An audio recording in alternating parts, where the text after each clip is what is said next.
Jamila, me yasa kika tsane ni? Me yasa a duk lokacin da kike gani ke ji kamar kin ga mutuwar ki? Me yasa zaki dauka masoyinki a matsayin babban makiyin ki? Jamila wallahi ina son ki. Ina so ki tuna alƙawarin da kika min a lokacin da kika amsa soyayya ta. Hakika wutar gaba za ta rubu a wasu sinjina wa'inda su ne mafi muhimmanci a cikin rayuwa. Dallaye mana kana ta wani zance kana ta wani wai ke Jamila wannan fa ni wallahi na dauka malamin makarantar ku ne. Abin da aka yi ma ku ce ne ta bakin ka. Ni ma abin da ke tunani ke.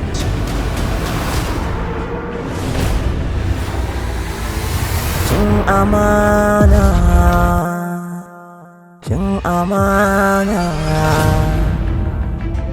Usman ba na so ka je kun Jamila.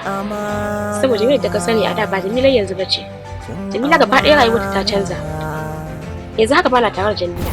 Mahaifiyarta ta raba ni da Jamila. Na kasa tantance zafin rana inuwa ban shige shi ba. Haba 'yan mata.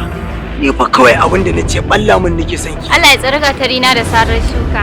Kai ko kunyawa baka ji ba? To ya kike yi? Ki dan sa na akan layi mana ki daure ki balla mun. Ita ka fi su ma da kyau kula su wayannan kananun yan iska. Lahi wa inna ilaihi raji'un. Tafiya ce mu da ke fara ta zama gaskiya. Me yasa baki na kasa shiru sai da ja kunnuwa na suka tafi da sauka gare ki. Wa'annan su ne abin da muhimmanci a cikin rayuwata.